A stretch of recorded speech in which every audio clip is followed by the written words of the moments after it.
நாளிலும் ஆண்டுடைய வார்த்தைகளின் மத்தியிலே பகிர்ந்து கொள்ளக்கூடிய பாக்கியத்தை தேவன் கொடுத்ததற்காக நான் கர்த்தரை ஸ்தோத்திரிக்கிறேன். அப்படி பரிசுத்த நாமம் மகிமைப்படுவதாக. நான் சமீபத்துல உங்களோடு சுருக்கமாய் பகிர்ந்து கொண்ட ஒரு ஆலோசனையை இன்னைக்கு இந்த செய்தியின் வாயிலாக விஸ்தாரமாக நான் பகிர்ந்து கொள்ள இருக்கிறேன். ஆண்டவர் நம்மோடு கூட இடைபெறுவாராக. இந்த நாட்கள்ல நம்ம இப்ப கடைசியா ஜெபித்தது போல பலி, கர்த்தராகிய இயேசு கிறிஸ்துவானவர் உங்களுடைய பாவங்களுக்காக இரத்தத்தை சிந்தி ஜீவனை கொடுத்தார் என்கிற இந்த சத்தியத்தை அறிகிற அறிவிலேதான் ஒரு மனிதன் பாவத்திலிருந்து விடுதலை பெற்றுக் கொள்ள முடியும், பாவமன்னிப்பின் நிச்சயமாகிய மனந்திரும்புதலின் அனுபவத்தையும் கண்டுகொள்ள முடியும் என்பதை வேதம் நமக்கு சிறப்பித்து காண்பிக்கிறது. பிதாவாகிய தேவன் தம்முடைய குமாரனை இந்த பூமிக்கு அனுப்பினதினாலேயே மனு குலத்திற்கு பாவ மன்னிப்பு நிச்சயம் உண்டாகிறது என்பதை நாம் யாவரும் அறிய வேண்டிய பிரதானமான சத்தியமாகும். அதன் அடிப்படையில் இன்றைக்கு உங்களோடு கூட நன்மையானவைகளை பேசுகிற இரத்தம் என்கிற இந்த தலைப்புல கர்த்தருடைய வார்த்தைகள் உங்களோடு நான் பகிர்ந்து கொள்ள இருக்கிறேன். நன்மையானவைகளை பேசுகிற இரத்தம். இரத்தத்துக்கு பேசுகிற தன்மை உண்டா? இந்த இரத்தம் யாருடைய இரத்தம்?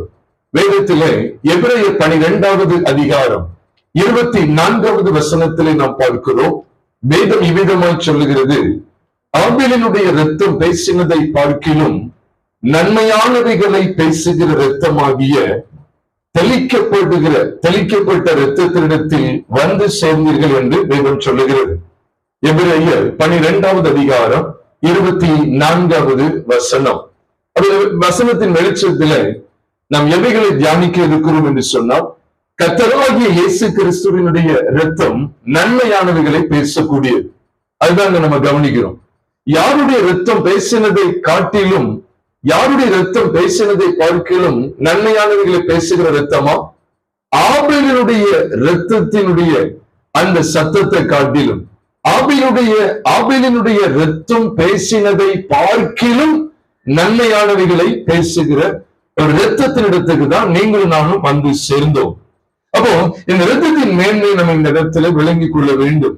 அதுக்கு முன்னால் ஒரு 2 வசனங்கள் இருந்து நாம் பார்க்கும்போது நம்ம எந்த இடத்துக்கு வந்து சேர்ந்தோம் என்பதை இங்கு பைபிள் நமக்கு காண்பிக்கிறது. அதுல இன்றைக்கு உங்களோடு கூட கொஞ்சம் விஸ்தாரமாய் இந்த சத்தியங்களை நான் பகிர்ந்து கொள்ள இருக்கிறேன். அது என்னவென்றால், ஆபேலினுடைய இரத்தம் பேசினதை பார்க்கிலும் நன்மையானவைகளை பேசுகிற கிறிஸ்து இயேசுவின் இரத்தத்தை குறித்த சத்தியத்தை நீங்கள் நானும் இன்றைக்கு கற்றுக்கொள்ள இருக்கிறோம். அது என்ன அப்படின்னு சொல்லி நாம் பார்க்கும்போது, பொதுவாகவே இப்ப நீங்க என்ன பார்த்தீங்க அப்படின்னு சொன்னா, இங்கே ஒரு மைக் இருக்கு, எனக்கு முன்பாக இங்கே ஒரு மைக் இருக்கு. இந்த 2 மைக்ல எதுதான் நல்ல அதிக சத்தத்தை கொடுக்கும், எது நல்ல தரமா இருக்கும் அப்படின்னு சொல்லி நம்ம சோதித்து அறியணும் அப்படின்னு சொன்னா, நான் இந்த ஒரு மைக்கை மட்டும் நான் பார்த்தேன் அப்படின்னா கண்டிப்பா என்ன செய்ய முடியாது, சோதித்து அறிய முடியாது. இந்த 2யுமே நான் பார்க்கணும், இதோடைய தரம் எப்படி இருக்கு, இதை நான் பயன்படுத்தி பார்க்கணும். இதை நான் பார்க்கும்போது இது எப்படிப்பட்ட தரம் உள்ளதா இருக்கு, இது எப்படிப்பட்ட தரமுடையதா இருக்கு அப்படிங்கிறத 2யும் நான் பார்க்கும்போதுதான் இந்த 2க்கும் இடையில இருக்கிற ஒருவேளை பாரதூர வித்தியாசமா இருந்தாலும் அந்த வித்தியாசத்தை நான் அறிய முடியும்.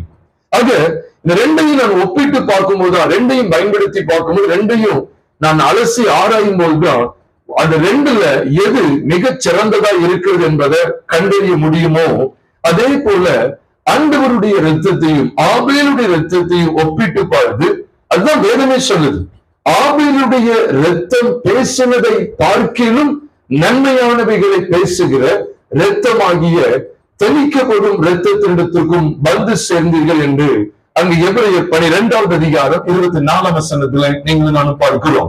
இதற்கு முன்பாக முந்தின வாரங்களில் நான் ஆலோசனையாக பகிர்ந்து கொண்டிருந்தாலும் இதனுடைய உட்கருத்தான சத்தியங்களை சத்தியம் காண்பித்துக் கொடுக்கிற ஆழங்களிலே காண்பித்துக் கொடுக்க ஆண்டவருக்கு உதவி செய்வாராக. இங்க எழுதப்பட்டிருக்கிறத கொஞ்சம் கவனிப்போம். ஆபேலுடைய இரத்தம் எப்படிப்பட்டது என்பதை சற்று தியானித்து, அதனை தொடர்ந்து கிறிஸ்துவின் இரத்தம் அதை விட நன்மையானவைகளை பேசக்கூடியது தானா என்பதையும் வேதத்தின் அடிப்படையிலே நாம் கற்றுக்கொள்ள போகிறோம். ஆதியாகமத்தின் புஸ்தகம் 4வது அதிகாரம் 9 மற்றும் 10 ஆகிய 2 வசனங்களை பார்க்கும்போது, இங்கு ஆபேலுடைய இரத்தம் எதை குறித்து பேசுகிறது என்பதை நீங்கள் நானும் விளங்கிக் கொள்ள முடியும். 9, 10 ஆகிய 2 வசனங்களை ஒருவர் வாசிக்க நாம் கேட்கலாம்.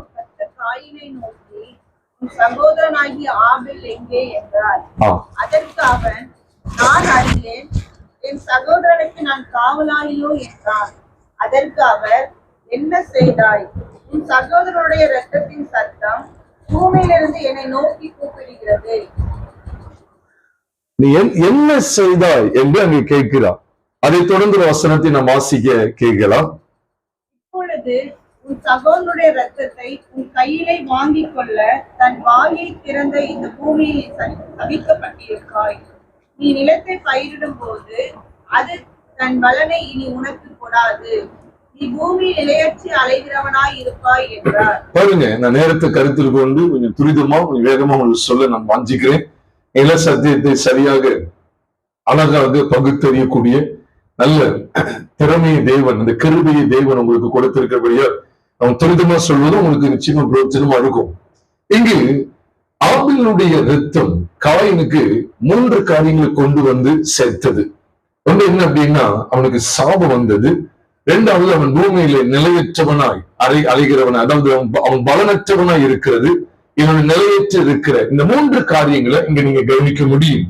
என்ன ஆண்டவர் சொன்னா, என்ன செய்த 10ஆம் வசனத்துல, என்ன செய்தால் உன் சகோதரனுடைய இரத்தம் பூமியில் இருந்து என்னை நோக்கி என்ன செய்கிறது, கூப்பிடுகிறது அப்படின்னு சொல்லி ஆண்டவர் சொன்னார். அப்ப ஆபேலுடைய இரத்தம் தேவனை எதற்காக அழைத்தது? கூப்பிடுகிறதுன்னு அழைத்தது. எதுக்காக அவரை நோக்கி கூப்பிட்டது? எதற்காக தேவனை அழைத்தது அப்படி சொன்னா நான் எல்லாத்துக்கும் அசல் ஆதாரம் சொல்லுவேன். நீங்க அப்படிலாம் போடலையே நீங்க சொல்ல முடியாது. மறுக்கிறதுக்கு எவ்விதமான முகாந்திரமும் இருக்கவே இருக்காது. அந்த அளவுக்கு புதிய ஏற்பாடு பழைய ஏற்பாடு உள்ள சத்தியங்கள் எல்லாவற்றையும் நாம் இன்றைக்கு படிக்க இருக்கிறோம். நல்ல கவனிங்க, எபிரேய நாக்கியவனுக்கு தேவன் இவ்விதமான வெளிப்பாடு கொடுத்தான். 2 விஷயம் தான். ஒன்று என்னன்னா, ஆபேலுடைய இரத்தம் பேசுனதா. 2வது, கிறிஸ்துவின் இரத்தம் பேசுதான். அதுல ஒரு ஒப்பிட்டு பார்த்து சொல்லுகிறார், ஆபேலுடைய இரத்தம் பேசுவதை பார்க்கிலும் கிறிஸ்துவினுடைய இரத்தம் நன்மையானவர்களை பேசிச்சு அப்படின்னு சொல்லி பைபிள் அடையாளப்படுத்துகிறது. அப்போ ஆபேலுடைய இரத்தம் எது பேசிச்சு? நீங்க அதுதான் இங்க கவனிக்கணும். ஆபேல் உண்மையிலே பேசுகிறாரா அப்படின்னு கேட்டா, அவன் மரித்தும் இன்னும் பேசுகிறான் என்று வேதம் சொல்லுகிறது. நீங்க ஆபேலை குறித்து கவனிப்பீர்கள் என்றால், எபிரேயர் 11வது அதிகாரம் 4வது வசனத்தை பார்க்கும்போது எபிரேயர் 11:4 சொல்லுகிறது, விசுவாசத்தினாலே ஆபேல் காயினுடைய பலியிலும் மேன்மையான பலியை தேவனுக்கு செலுத்தினார். அதனாலே அவன் நீதிமான் என்று சாட்சி பெற்றான். அவனுடைய காணிக்கைகளை குறித்தும் தேவன் சாட்சி கொடுத்தார். அவன் மரித்தும் இன்னும் என்ன செய்கிறான், பேசுகிறான் என்று எபிரேயர் 11வது அதிகாரம் 4 வசனத்தில் நீங்களும் நானும் பார்க்கிறோம். அவன் மரித்தும் இன்னும் பேசுகிறான். அதனாலதான் அங்க சொல்லுகிறான், அங்கே அவன் மரித்து விட்டான். உண்மைதான். காயின் ஆண்டவர் பேசும்போது உண்மையிலே ஆபேல் என்ன செஞ்சான், பூமியில் இல்ல, அவன் மரித்து விட்டான். ஆனா அவனுடைய ரத்தம் என்ன செய்யுது, பேசுது. பைபிள் அப்படிதான் சொல்லு. என்ன அதை கேட்க, என்ன செய்தால் உன் சகோதரனுடைய இரத்தத்தின் சத்தம் பூமியிலிருந்து என்னை நோக்கி கூப்பிடுகிறது என்று சொல்லுகிறார். அப்ப நீங்க இந்த வசனத்தை நீங்க விளங்கி கொள்ளணும். அது எதை பேசுது அப்படின்னு சொல்லி கவனிச்சீங்க அப்படின்னு சொன்னா, நியாயப்பிரமாணத்தின் அடிப்படையில இந்த காயினுக்கு, தவறு செய்த மனிதனுக்கு தண்டனையை வாங்கி கொடுக்கும்படி பேசினது. காயினை குற்றவாளி என்று தீர்ப்பளித்தது. காயினுக்கு கிடைக்க வேண்டிய தகுந்த ஆக்கினை தீர்ப்பை, அவனுக்கு தண்டனையை தீர்ப்பளித்தது. இவ்விதமாய் நாம் பார்க்கிறோம். அவனை குற்றவாளி என்று அடையாளம் காண்பித்தது. அது உண்மைதானா அப்படி சொன்னா வேதம் அப்படிதான் சொல்லுது. இதற்கு ஆதாரமாக மத்திய எழுதின சுவிசேஷம் 23வது அதிகாரம் 35வது வசனத்தை நாம் பார்க்கும்போது, மத்திய எழுதின சுவிசேஷம் 23வது அதிகாரம் 35வது வசனம் சொல்லுகிறது, 35, நீதிமானாகிய ஆபேலினுடைய இரத்தம் முதல் தேவாலயத்துக்கும் பலிபீடத்துக்கும் நடுவே உங்களால் கொலை செய்யப்பட்ட பரகியாவின் குமாரனாகிய சகரியாவின் இரத்தம் வரைக்கும் பூமியிலே சிந்தப்பட்ட நீதிமான்களுடைய இரத்த பலி எல்லாம் உங்கள் மேல் வரும்படிக்கு இப்படி செய்வீர்கள் அப்படின்னு சொல்லி அங்க ஆண்டவர் சொல்றார். அதுக்கப்புறம் ஆண்டவர் சொல்லுங்க, வீடு பாழாய் விடப்படலாம் சொல்றாரு. அதுக்கப்புறம் என்ன நடக்க போகுதுங்கிறது சொல்றாருன்னா, எருசலேமுக்கு வரக்கூடிய நீதியான நியாய தீர்ப்பை பத்தி பேசுறாரு. உண்மையா இல்லையா? எருசலேமே அவர் அதுக்கு அடுத்த வசனத்துல கூப்பிட்டாலுமே அதுக்கடுத்து என்ன சொல்றாரு, அவங்க கிட்டி சேரதுக்கு வழி இல்லை, இவங்க நீதிமானுடைய ரத்தத்தை சிந்தியே பழகினதுனால இந்த நீதிமானுடைய ரத்த பலி எல்லாம் அவருக்கு மேல் வருமா வராதா? சொல்லுங்க, சத்தமா சொல்லுங்க.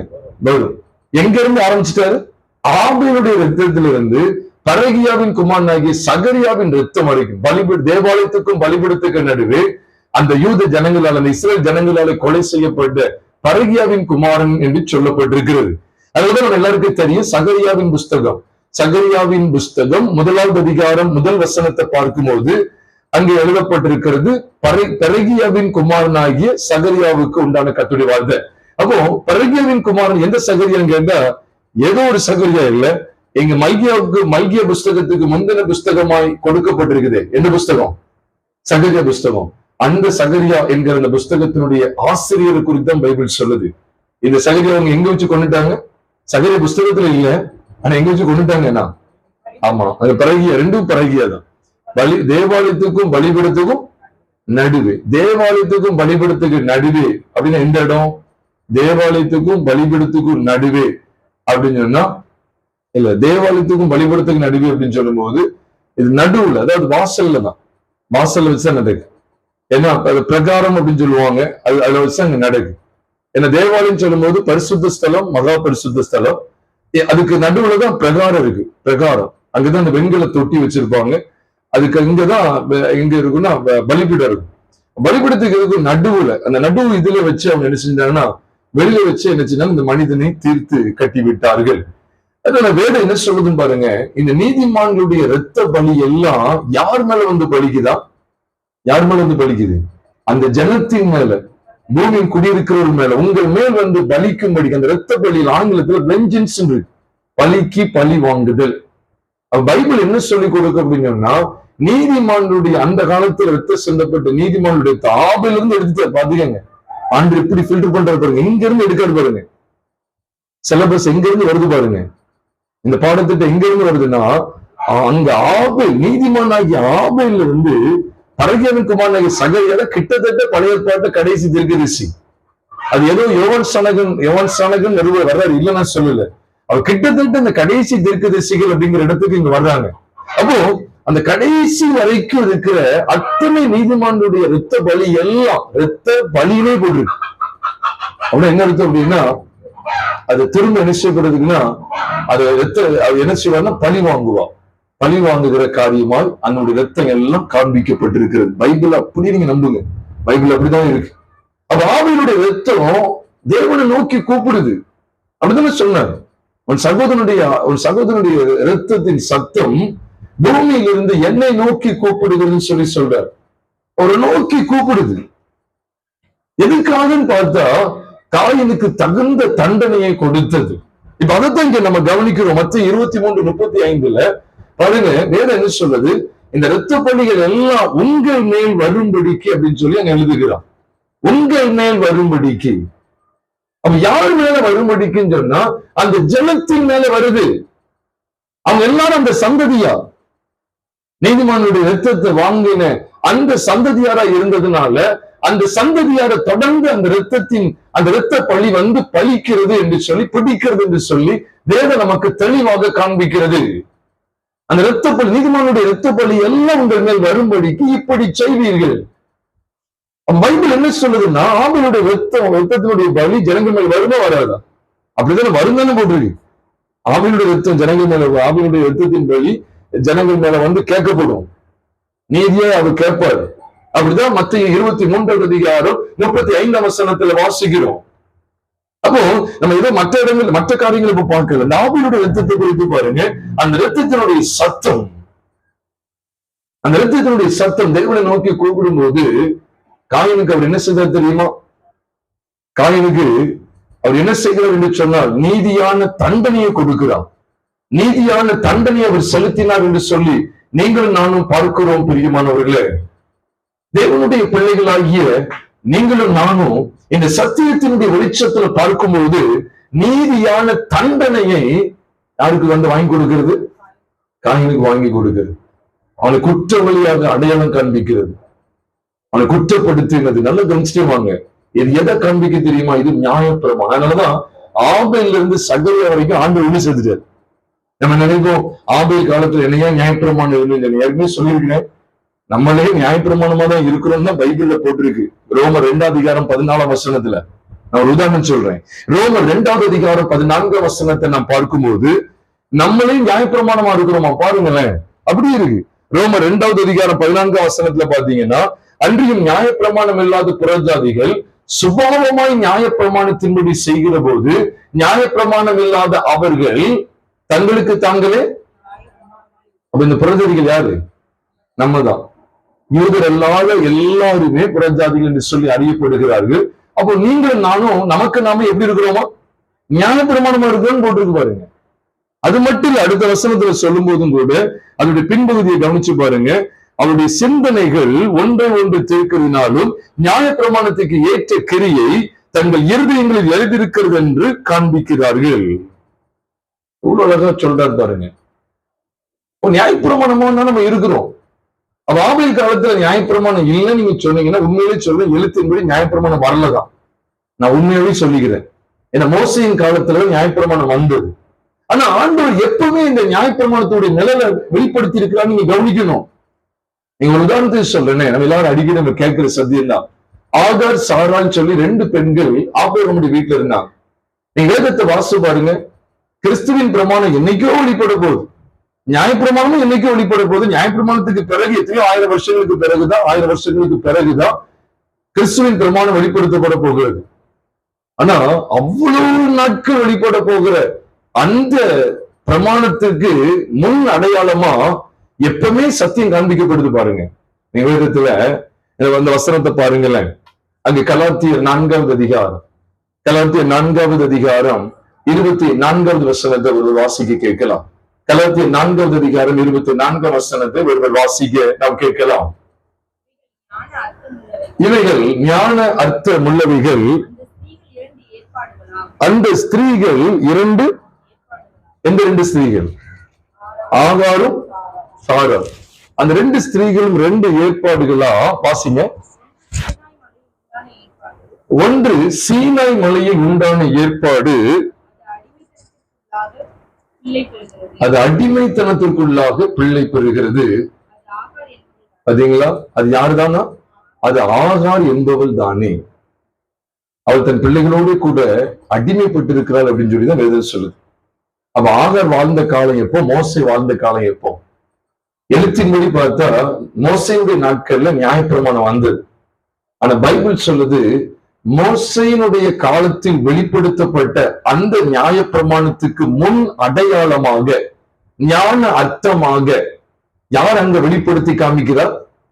யாரை காண்பித்து கொடுக்கிறார்? ஆகாரை காமிச்சு கொடுக்கிறார். அந்த ஆகார் சீனாய் மலையில் உண்டான ஏற்பாடு, அவள் அடிமைத்தனத்திற்குள்ளாக பிள்ளை பெறுகிறாளாம். சீனாய் மலையில் உண்டான ஏற்பாடு என்ன? நியாயப்பிரமாணம். அப்போ ஆகார் காலத்துல நியாயப்பிரமாணம் வெளிப்படுத்தவே இல்லை. அதனால அப்ப ஆகாரம் நியாயப்பிரமாணத்துக்கு அடையாளம் எடுக்கக்கூடாதுன்னு நினைக்கிறீங்களா? ஆண்டவர் முன் அடையாளமா இவங்களை எல்லாத்தையும் அந்த காண்பித்து விட்டா. அவ பின்னால நடக்க போகிற விஷயங்களை முன்கூட்டியே தேவன் காண்பித்து கொடுத்தா. அது எப்படி காண்பித்து கொடுத்தா பாத்தீங்களா? பின்னாட்கள் நடக்கக்கூடிய விசேஷித்த சத்தியங்களை முன் நாட்களே அன்று காண்பித்து கொடுத்து விட்டா. அது எப்படி காண்பித்தார் அப்படின்னு சொன்னா, பின்னி நாட்கள் என்ன நடக்க போகுது? மாம்சத்துக்குரிய உடன்படிக்கையை தேவன் தள்ளணும். மாம்சத்துக்குரிய சாயலை தள்ளி ஆவிக்குரிய சாயலை உங்களுக்கு எனக்கும் ஆண்டவர் உடுத்த வேண்டும். அதனாலதான் அதை வெளிப்படுத்தும் முகாந்திரமா ஆபிரகாமுடைய வீட்டிலேயே இதை வெளிப்படுத்தி காமிக்கிறார். இஸ்மவேல், ஈசாக்கு, ஆகார், சாராள், இந்த 2 விஷயங்களை அப்பவே வெளிப்படுத்துகிறார். இயேசு கிறிஸ்து காலத்துலதான் அவர் மரணம் அடைந்து அவருடைய மரணத்தினாலதான் சட்டத்திட்டங்களாகிய நியாயப்பிரமாணத்தை ஒழித்தார் என்று எபேசியர் 2:15 வாசிக்கிறோமே. அது அப்ப நிறைவேற மட்டும் நினைச்சிடாதீங்க. அதுக்கு முன் அடையாளமா எத்தனையோ சத்தியங்கள் பழைய ஏற்பாட்டுல காண்பிக்கப்பட்டு கொண்டேதான் இருந்தது. அதைத்தான் நம்ம பார்க்கிறோம். அப்ப ஆவியுடைய ரத்தமும் நமக்கு எதைத்தான் வெளிப்படுத்துது அப்படின்னு சொன்னா, இது எதை காண்பிக்க அப்படின்னு சொல்லும் போது இரத்த பலியை ஜனநிலத்துக்கு கொண்டு வருது, இரத்த பலியை வாங்குகிறது. ஆனா ஆவியை குறைத்து மதிப்பிட நினைக்காதீங்க. வேதம் என்ன சொல்லுது அப்படின்னு சொன்னா, வெளிப்படுத்தல் 6வது அதிகாரம் 9-10 நம்ம பார்க்கும்போது கூட பலிபீடத்துக்கு கீழே இருந்த ஆத்துமாக்கள் அன்றைய வசனத்தின் நிமித்தமும் தன்னுடைய சாட்சி நிமித்தமும் சிறைச்சேதம் பண்ணப்பட்ட அந்த ஆத்துமாக்களை பலிபீடத்தின் கீழே நான் கண்டேன்னு சொல்லி அவங்களுடைய சத்தம் என்ன சொல்லுதுன்னு நீங்க கவனிங்க. 10ஆம் வசனத்தை வாசிக்க கேட்கலாம். வெளிப்படுத்தல் 6வது அதிகாரம் 10வது வசனத்தை வாசிக்க கேட்கலாம்.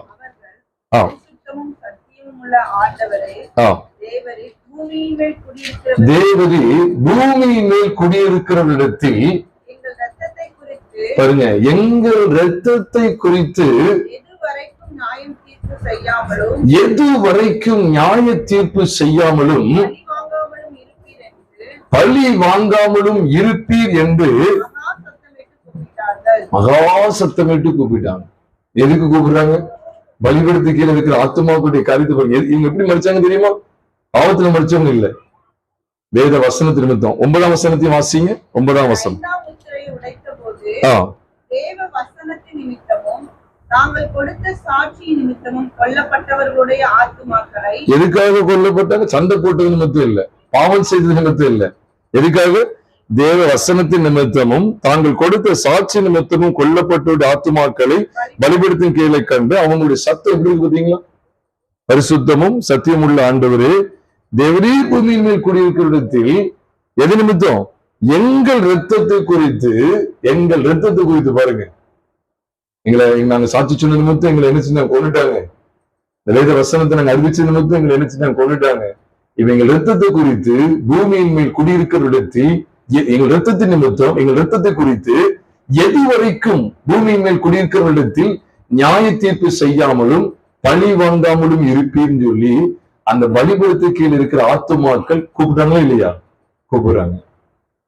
நீ அறியணும் ஒரு காரியத்தை அறியணும். என்ன அப்படின்னா, பழைய ஏற்பாட்டு விஷயத்த அங்க அதே எபிரேயர் 11வது அதிகாரத்துக்கு வரும்போது விசுவாச வீரர்களின் பட்டியலை குறித்து பேசுகிற இடத்துல அங்க 39:40 பார்க்கிறோம். இவர் எல்லாரும் விசுவாசத்தினாலே நற்சாட்சி பெற்றிருந்தும், அதான் நற்சாட்சி பெற்றும் வாக்குத்தத்தம் பண்ணப்பட்டதை என்ன செய்யாமல் போனார்கள்? அடையாமல் போனார்கள். இவர்கள் எல்லாரும் அப்படின்னு சொன்னா ஆபேலிருந்து கடைசி தீர்க்கதரிசி வரைக்கும் இவர்கள் எல்லாரும் அது எல்லாரும் உட்படுவாங்க. தாவீது, யோசுவா, யோசேப்பு எல்லாரும், ஆபிரகாம், யாக்கூப், ஈசாக் எல்லாரும் உட்படுவாங்க. மோசே, ஏனோக்கு, நோவா எல்லாரும் அதை உட்படுவாங்க. அப்ப இவர்கள் எல்லாரும் விசுவாசத்தினாலே நற்சாட்சி பெற்றும் வாக்குத்தத்தம் பண்ணப்பட்டதை அடையாமல் போனார்கள். அது சொல்றாரு, அவர்கள் நம்மை அல்லாமல் பூர்ணராகாதபடிக்கு விசேஷித்த நன்மையானது ஒன்றை தேவன் நமக்கென்று முன்னதாக நியமித்திருந்தார். அது என்னன்னு சொல்லி அதுக்கு அடுத்த அதிகாரத்துல பார்க்கும்போதுதான் சிலுவை பற்றிய உபதேசம், குமாரனை பற்றிய செய்தி. கர்த்தராகிய இயேசு கிறிஸ்து உங்களுடைய என்னுடைய பாவங்களுக்காக இந்த பூமியில மனிதனாய் வெளிப்பட்டு உங்களுடைய என்னுடைய ஒட்டுமொத்த பாவங்களை சிலுவையிலே பரிகரித்தார். அது மாத்திரமல்ல, பாவத்தன்மை கொண்ட முழு பாவத்தன்மை கொண்ட பழைய மனுஷனை சிலுவையிலே மாண்டு போக பண்ணினா, மறித்து போக பண்ணினா. இந்த செய்தியை அடுத்தடுத்து அவர் கொண்டு வருகிறார். அதனாலதான் அங்க எழுதுகிறார், ஆகையால் மேகம் போன்ற இத்தனை திரளான சாட்சிகள். எத்தனை திரளான சாட்சிகள் பார்த்தீங்களா? 39 புஸ்தகத்திலும் இருக்கிற, சரிதானா? ஆதியாமத்துல இருந்து சகரியா வரைக்கும், மல்கிய சகரியாலாம் ஒரே காலகட்டத்தில் எழுதப்பட்டது. கிட்டத்தட்ட அந்த கடைசி காலத்துல அந்த பழைய ஏற்பாட்டுடைய முடிவுக்குள்ள வரும்போதுதான். அப்போ ஆதியாமத்துல இருந்து கடைசி வரைக்கும் சகரியா, அந்த சகரியான பரகியாவின் குமாரன் சகரியா, ஆதாமின் குமாரன் ஆபேல் துவங்கி பரகியாவின் குமாரன் ஆகிய சகரியா வரைக்கும் சிந்தப்பட்ட இரத்தத்தினுடைய காரியத்தை கவனிச்சா அது நியாய தீர்ப்பை ஜனங்களுக்குள்ள கொண்டு வருது. அதுதான் சொல்றது, இந்த நியாய பிரமாணத்துக்குள்ளேயே இன்னைக்கு இருக்க வைக்க பார்க்காங்க. மீண்டும் சொல்ற நினைக்காங்க, தசமபாகம் சொல்ல நினைக்காங்க. அதெல்லாம் இங்க வருது, இங்கதான் தியானிக்க வேண்டியது அதிகமா. இப்ப தசமபாகம் இந்த பழைய உடன்படிக்கையின் அடிப்படையில அது கொண்டு வா, இதை கொண்டு வா, நீ அதை செய், இதை செய், இப்படி சொல்லி சடங்காச்சாரமா பாரம்பரியமா மனுஷ கோட்பாடுகள் இங்க எதுவும் வேண்டாம். மனுஷ கோட்பாடுகள் கிடையாது. நம்மளே சில ஒழுங்குகளை வச்சிருக்கோம் அப்படின்னா அதுவும் கூட வேதத்தின் அடிப்படையில சிலை பற்றிய உபதேசத்தை தழுவி கொள்ளுகிற முகாந்தரமாகத்தான் ஒழுங்குகளை ஏற்படுத்துகிறோம்.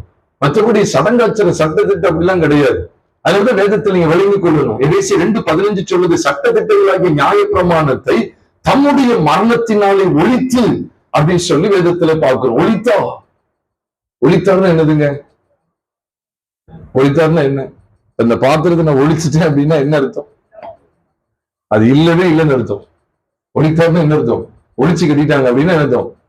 ஒழித்தினாலே என்னது ஒரு இதுல தெரியும், ஒழித்தினாலே இது ஒழிஞ்சுகிறது.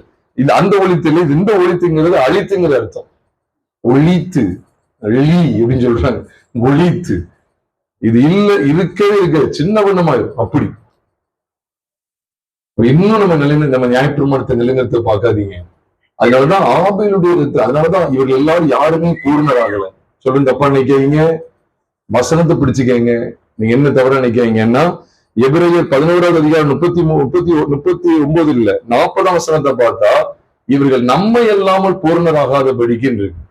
இப்ப கிறிஸ்துவின் பிரமாணத்தை கொண்டு வந்துதான் இதுங்களே பூர்ணைப்பட முடியும். அது மோசையா இருந்தாலும் சரி, ஆபிரகாமா இருந்தாலும் சரி, யாருமே என்ன செய்யல, பூரணப்படவே இல்லை அப்படிங்கறத பைபிள் சொல்லுது. அல்லது ஆபேலுடைய ரத்தத்தினுடைய காரியத்தை நீங்க கவனிச்சீங்கன்னா, அதை மத்திய 23:35 பார்த்தோம். வெளிப்படுத்தல் 6வது அதிகாரம்.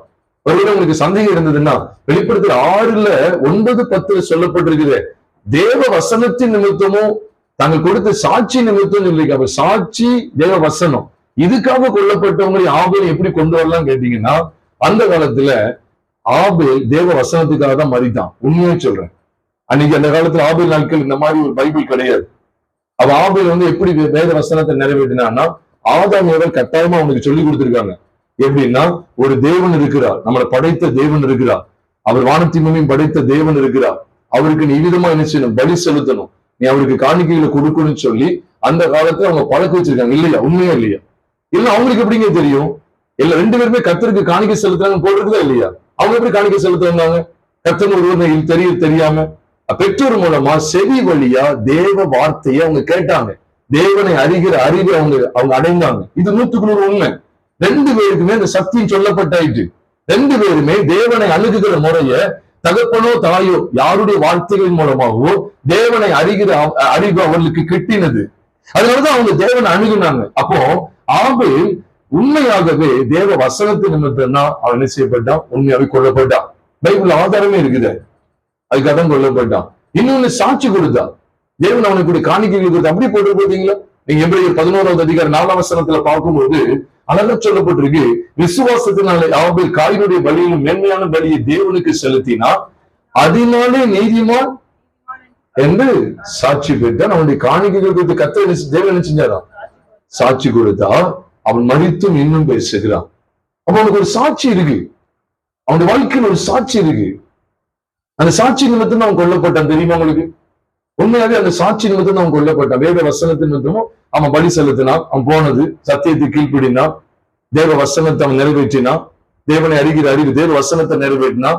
இது நிமித்தமும் இதன் மூலமா உண்டான சாட்சி நிமித்தம் அவன் கொல்லப்பட்டான். பைபிள் ஆதாரம் இருக்கு.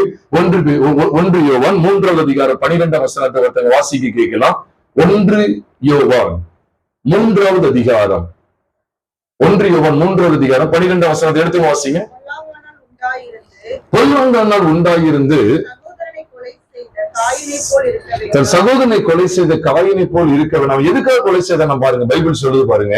1 யோவான் 3:12 பாருங்க, அவன் எது நிமித்தம் அவனை கொலை செய்தான்,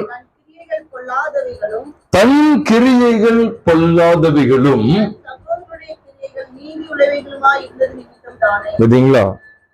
தன் சகோதரனுடைய கிரியைகள் பொல்லாதவர்களும் அவனுடைய கிரியைகள் நீதி உள்ளவர்களுமா இருந்தது நிமித்தம் தானே. அப்ப நீதிமான் அப்படிங்கிற சாட்சியம் பெற்றானே இல்லையா? பெற்றான். காணிக்கைகள் குறித்து கர்த்தர் சாட்சி கொடுத்தாரு இல்லையா? பைபிள் படி சொல்லுங்க, சாட்சி கொடுத்தாரு இல்லையா? சாட்சி கொடுத்தா. அப்ப அவன் செஞ்ச கிரியைகள் என்ன கிரியை செஞ்சான்? அவன் நிறைய ஏதாவது டென்ட் போட்டா, அப்புறம் நிறைய கிரியைகள் செஞ்சானா? ஆடு மாடுகளை தண்ணீர் உள்ள இடத்துக்கு கொண்டு போனா அப்படிலாம் போட்டுருக்குதா?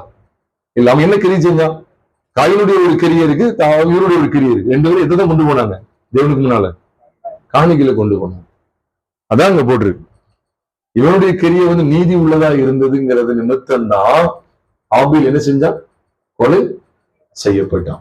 அப்ப வசனத்தை நம்ம தெளிவா பார்க்கும்போது என்னதான் இருக்கு அப்படிங்கிறதா, இந்த ரத்தம் எல்லாம் பூமியின் மேல நீதியான தீர்ப்பை கொண்டு வருது. பிரியமானவர்ல, தண்டனையை வருவித்தது. இதை நம்ம எப்படி எடுக்க வேண்டியது இருக்கு அப்படின்னு சொன்னா, கண்ணுக்கு கண் பல்லுக்கு பல் அப்படிங்கிறத இங்க கொண்டு வருது. வேதத்துல உபாகமத்தின் புஸ்தகம் 19வது அதிகாரம் 19:21 வாசிங்க. உபாகமம் 19:21 வாசிக்க கேட்கலாம். கண் அவனுக்கு இறங்க வேண்டாம், ஜீவனுக்கு ஜீவன், கண்ணுக்கு கண், பல்லுக்கு பல், கைக்கு கை, காலுக்கு கால் கொடுக்கப்பட வேண்டும் என்று இங்க சொல்றார். ஜீவனுக்கு ஜீவன், கண்ணுக்கு கண், பல்லுக்கு பல், கைக்கு கைன்னு சொல்லி சொல்றார். அப்போ எனக்கு ஒரு தீங்கு விளைவிச்சா நான் அவனுக்கு கட்டாயம் என்ன செய்யணும்? ஒரு தீங்கு விளைவிப்பேன் அப்படிங்கிறது நியாயப்பிரமாணம். விளைவிச்சு ஆகணும், விளைவிச்சு ஆகணும். அதனாலதான் நீங்க யாத்திராமத்தின் புஸ்தகம் 21வது அதிகாரம் பாருங்க, இன்னும் கூடுதல் லிஸ்ட், பெரிய லிஸ்ட் இருக்கு. யாத்திராமம் 21வது அதிகாரம் 24 வசனத்தை வாசிக்க கேட்கலாம். யாத்திராமம் 21:24 வாசிக்க கேட்கலாம். பாருங்க, கண்ணுக்கு கண், பல்லுக்கு பல், கைக்கு கை, காலை உடைச்சாலும் காலை உடைச்சிரு, கையை உடைச்சாலும் கையை உடைச்சிடணும். சூடு போட்டாலும் அவனுக்கு மறுபடியும் என்ன செய்யணும்? சூடு செய்யறோம்ல, கரெக்டா செஞ்சுட்டு இருக்கோமா? சூட்டுக்கு சூடு, அப்புறம் என்னது? காயத்துக்கு காயம், தழும்புக்கு தழும்பு, பலி கொடுக்க வேண்டும் சொல்லி சொல்ற. சூட்டுக்கு சூடு, காயத்துக்கு காயம், தழும்புக்கு தழும்பு, கைக்கு கை, கல்லுக்கு காலுக்கு கால். எப்படி எழுதுறாரு பாருங்க. இதெல்லாம் நியாயப்பிரமாணத்துடைய கிரியைகள். உண்மையை சொல்றேன், இன்னைக்கு இரவு கூட்டத்துல இந்த நியாயப்பிரமாணத்துடைய காரியங்கள் இன்னும் நான் விஸ்தாரமா மட்டும் பகிர்ந்துக்குவேன். தயவு செய்து மிஸ் பண்ணாம வந்துருங்க. நிச்சயமா நீங்க சொல்லுவீங்க பிரோஜனமா இருந்து சொல்ற அளவுக்கு. ஏன்னா சத்தியத்துல அவ்வளவு வெளிச்சம் இருக்கு. உங்களோட நான் கட்டாயமா என்னை கத்துக்கு சுத்தமான இன்னைக்கு இரவுல உங்களோடு கூட பேச சார்ந்து உதவி செய்வதாக. அப்போ நியாயப்பிரமாணம் தான் காமிச்சு கொடுக்கு. என் ரத்தத்தை செஞ்சுட்டு இப்ப அவனுக்கு ஒண்ணு நடக்கணும். எனக்கு ஒரு தீமை செய்தா இப்ப அவனுக்கு ஒரு தீமை செய்யணுங்கிறது நியாயப்பிரமாணம். நல்லா கவனிங்க. இன்னைக்கு பல கிறிஸ்தவர்கள் நீங்க எப்படி வாழ்ந்துட்டீங்க தெரியுமா? என்னை அடிச்சா நானும் என்ன செய்யணும்? திருப்பி அடிக்கணும்னு நினைக்காங்க. இது கிறிஸ்தவமா சொல்லுங்க? இல்ல. என்ன போலீஸுக்கு கொண்டு ஸ்டேஷனுக்கு ஏத்துனாங்க, நான் கண்டிப்பா ஏத்துவேன் அப்படின்னு சொல்லி நிற்பாங்க. நான் சந்திக்கிற கிராமத்துல உண்மையில ஆச்சரியமா இருக்கு, ஆச்சரியமா இருக்கு. அவன் கோர்ட்டுக்கு இப்ப போலீஸ் ஸ்டேஷனுக்கே போகல. அவன் ஊழியர் செய்யறவங்க போலீஸ் ஸ்டேஷன் போயிட்டாங்க கம்ப்ளைண்ட் கொடுக்க. நீங்க நடந்த சூழ்நிலை பார்த்தா ஒண்ணுமே நடக்கல, ஒன்றும் பிரச்சனை இல்லை. அவங்க சரீரத்தை தொடவே இல்லை. ஒருவரும் தொடராதிருந்தும் நீதிமான்கள் ஓடி போகிறார்கள். சரி, துன்மார்க்கர் ஓடி போகிறார்கள், நீதிமான்கள் சிங்கத்தை போல் தைரியமாக இருக்கிறார்கள் சொல்லி நீதிமொழியில வாசிக்கிறோம். ஒண்ணுமே செய்யல, போலீஸுக்கு போயிட்டாங்க பாருங்க. நீதிமானவர்களே, இன்னைக்கு எப்படிலாம் நடக்க பாருங்க. ஒரு தீங்கு செஞ்சுட்டா மறுபடியும் ஒரு தீங்கு செய்யணும். அப்ப ஆவியுடைய ரத்தத்தினுடைய காரியத்தை நீங்க கவனிச்சாதான் அந்த சத்தத்தை, அந்த ரத்தத்தின் சத்தத்தை காட்டிலும் நன்மையானவர்களை பேசுகிற சத்தத்தின் சத்தம் எது? இயேசு கிறிஸ்துவினுடைய ரத்தம். எவ்வளவு விலையேற பெற்ற ரத்தத்தினிடத்திற்கு உங்களையும் என்னையும் தேவன் கொண்டு வந்திருக்கிறார் பாருங்க. உங்களையும் என்னையும் தேவன் கொண்டு வந்திருக்கிறார் பாருங்க. எவ்வளவு ஒரு பெரிய பாக்கியம் தெரியுமா? என்ற ஒரு சகோதரி கூட சவால் விட்டாங்க. நம்ம ஆண்டவர் அறியாத சமயம், அவங்க பையனுக்கு எனக்கும் வயசு கம்மி, ஒரு பிரச்சனை வந்துட்டு. அப்ப அவங்க ஒரு பெரிய ஜெப வீராங்கனை. ஆனா என்று சொல்றாங்க, இப்படிலாம் அவங்க பேசுறதெல்லாம் கேட்டாங்க. ஆண்டவருக்கே வந்திருக்க முடியாது. சொல்றாங்க, நான் என்ன நடக்குன்னு பாரு, நான் ஜோம் பண்ணா உனக்கு என்ன நடக்குன்னு பாரு அப்படின்னு சொல்லி சொன்னாங்க. ஏதோ கஷ்டம் வந்துட்டு போல அவங்க வீட்டுல, அதனால என்னது அப்படி சொன்னாங்க. பிரியமானவர்களே, அது அல்ல கிறிஸ்தவம். இன்னைக்கு இந்த ஆவியினுடைய ரத்தத்திலிருந்து தான் வந்து சேர்ந்தது போல இன்னைக்கு ஜனங்கள் நடந்து கொள்கிறார்கள். இது முற்றிலும் தவறு. ஆவியுடைய ரத்தத்தின் சத்தம் தேவனை நோக்கி கூப்பிடுது. இந்த கூப்பிட்டதனுடைய விளைவு என்ன தெரியுமா? காயினுக்கு தகுந்த தண்டனையை வாங்கி கொடுத்தது. அவனை குற்றவாளியாக தீர்ப்பளித்தது. அவனுக்கு தண்டனையை வாங்கி கொடுத்தது. அதில் 3 காரியங்களை கவனிக்கிறோம். சாபம், அதான் சொல்றாரு, இந்த பூமியில சபிக்கப்பட்டிருப்பான்னு சொன்னார். 2வது, நிலம் உனக்கு என்ன செய்யாது, பலனை கொடாது, இனி கொடாதுன்னு சொல்லிட்டார். 3வது சொல்லப்பட்டிருக்கு, நீ நிலையற்ற அழுகிறவனா இருப்பான்னு சொல்லி. இந்த ரத்தம் எப்படிப்பட்ட காரியம் செய்வது? ஆனால் கிறிஸ்து இயேசுவின் ரத்தமோ உங்களை என்னை குற்றவாளி என்று தீர்ப்பளிக்கல, உங்களை என்னையும் நீதிமானாய் மாற்றுகிறது. பிரியமானவர்களே, குற்றவாளி தான். காயினமாக நம்மளும் தப்பு செஞ்சவங்க தானே, இல்லையா? தவறு செய்தவங்க தான். ஆனா அவர் சிந்தின ரத்தத்தினுடைய விளைவு குற்றவாளியா இருந்த நம்மை மீண்டும் மீண்டும் குற்றவாளி என்று தீர்ப்பளிக்காமல் உங்களையும் என்னையும் நீதிமானாய் மாற்றுகிறது. எதற்காக இந்த இரத்தத்தை நம்ம தியானிக்க வேண்டியது இருக்கிறது என்று சொன்னால், ஆபேலுடைய இரத்தம் பேசினதை பார்க்கிலும் நன்மையானவைகளை பேசுகிற இரத்தத்தினத்துக்கு தான் நீங்களும் நாளும் வந்து சேர்ந்தோம். அப்படிதானே போட்டிருக்கங்க. எப்படிப்பட்ட ஸ்தானத்துக்கு நீங்கள் நானும் வந்து சேர்ந்தோம் என்பதை விளங்கிக் கொள்ளுங்கள். உங்களுக்காக எனக்காக பரிந்து பேசுகிற கிறிஸ்து இயேசு, உங்களுக்காக எனக்காக உங்களுடைய என்னுடைய பாவங்களையும் ஒட்டுமொத்த பாவங்களையும் எண்ணாமல், வேதம் சொல்லுகிறது, சங்கீதம் 103 சங்கீதம் 10வது வசனத்தை நாம் பார்க்கும்போது வேதம் சொல்லுகிறது, அவர் நம்முடைய பாவங்களுக்கு தக்கதாக செய்யாமலும் நம்முடைய அக்கிரமங்களுக்கு தக்கதாக சரி கட்டாமலும் இருக்கிறார். சங்கீதம் 103:10 விதமாய் வாசிக்கிறோமே. அப்ப இந்த சத்தியத்தினுடைய தாத்பரியம் என்ன? இந்த சத்தியத்தினுடைய தாத்பரியம் என்ன? இந்த சத்தியம் நமக்கு என்ன வெளிச்சத்தை காண்பிக்கிறது? பதிலுக்கு பதில் செய்யக்கூடிய இடத்துல அல்ல. தேவன் நம்முடைய அக்கிரமங்களுக்கும் பாவங்களுக்கும் தண்டனை கொடுக்க நினைச்சிருந்தா நம்மள நிலைநிற்க முடியுமா? ஒருவரும் நிலைநிற்க முடியாது. அதனால சொல்லப்பட்டிருக்கு, ஆபேலுடைய ரத்தம் பேசுறதை பார்க்கிலும் நன்மையானவைகளை பேசுகிற ரத்தமாகிய தெளிக்கப்படும் ரத்தத்தினிடத்திற்கும் வந்து சேர்ந்தீர்கள். வந்து சேர்ந்தீர்கள். இந்த வந்து சேருகிறது அப்படிங்கிறது பொதுவா ஆங்கிலத்துல டெஸ்டினேஷன் அப்படின்னு சொல்லுவோம். டெஸ்டினேஷன், வந்து சேர்ந்த இடம். நம்ம எந்த இடத்தை ஏன் பண்ணணுமோ அந்த இடத்துக்கு போய் சேரும் பார்த்தீங்களா? அந்த மாதிரி நம்ம வந்து எந்த இடத்துக்கு வந்து சேர்ந்திருக்கோம் தெரியுமா? நேர்கால் நீ சபங்கிற மட்டும் நினைச்சிடாதீங்க. நம்ம எந்த இடத்துக்கு வந்து சேர்ந்திருக்கிறோம்னா, உங்களுடைய என்னுடைய பாவங்களை எண்ணாமல், உங்களுடைய என்னுடைய அக்கிரமங்களை எண்ணாமல், அவ எல்லாவற்றையும் நிவர்த்தி செய்கிற பூரண இரத்தமாகிய நன்மையானவைகளை பேசுகிற இரத்தமாகிய கிறிஸ்து இயேசுவின் இரத்தத்தினிடத்துக்கு வந்து சேர்ந்தோம். அதனாலதான் இந்த ரெண்டு வெளிச்சத்தை பார்க்கணும். ஒண்ணு என்ன தெரியுமா? ஒண்ணு நிலைப்பாடு. அழகவனிங்க, ஒண்ணு நிலைப்பாடு, இன்னொன்று செயல்பாடு. இதுதான் இந்த சத்தியத்தினுடைய தாற்பயமே. இதுதான் ஒன்று நிலைப்பாடு, இன்னொன்று செயல்பாடு. இந்த ரெண்டுல தான் வெளிப்பாடு இருக்கு. அவ்வளவுதான். கர்த்தருக்கு ஸ்தோத்திரம். வெளிப்பாடு நிறைந்த இந்த சத்தியமானது முதலாவது இதை காண்பிக்கணும், நிலைப்பாட்டை காண்பிக்கிறது. இரண்டாவது செயல்பாட்டை காண்பிக்கிறது. நிலைப்பாடு என்ன தெரியுமா? நிலைப்பாடு அப்படின்னா நம்முடைய ஸ்தானம், அதாவது ஸ்டேட், நம்ம எந்த இடத்துல இருக்கிறோம் அப்படிங்கிறது. எந்த இடத்துக்கு வந்து சேரணும் அப்படின்னு சொன்னா, உங்களையும் என்னையும் குற்றவாளியாக தீர்ப்பளிக்கிற ரத்தத்தினிடத்துல இல்ல, உங்களுக்கு எனக்கு தகுந்த தண்டனையை கொடுக்கும்படிக்கு போராடுகிற ஒரு ரத்தத்தினிடத்துல அல்ல, உங்களுடைய என்னுடைய தண்டனையை பரிகரிக்கக்கூடிய, உங்களுடைய என்னுடைய பாவங்களையும் அக்கிரமங்களையும் மீறுதல்களையும் நிவர்த்தி செய்து உங்களையும் என்னையும் ராஜாக்களும் ஆசாரியர்களும் என்கிற அப்படிப்பட்ட பாவிகளாக இருந்த, துரோகிகளாக இருந்த, சத்துருக்களாக இருந்த உங்களையும் என்னையும் ஆசாரியர்களும் ராஜாக்களும் என்கிற அந்த மேலான ஸ்தானத்துக்கு கொண்டு வருவதற்கு அதான் அந்த நிலைப்பாடு. ஆபேலுடைய ரத்தம் பேசுறதை பார்க்கிறோம், நன்மையானவைகள் பேசுகிற ரத்தத்திற்கு வந்து சேர்ந்தோம் என்று பார்க்கிறோமே. அது நமக்கு ரெண்டு வெளிச்சத்தை தருகிறது. ஒன்று நிலைப்பாடு. நிலைப்பாடு என்ன? நீங்கள் நானும் நீதிமான்கள், பாவிகளா இருந்தோம். அந்த ரத்தம் நம்ம நீதிமான்களை மாற்றுகிறது.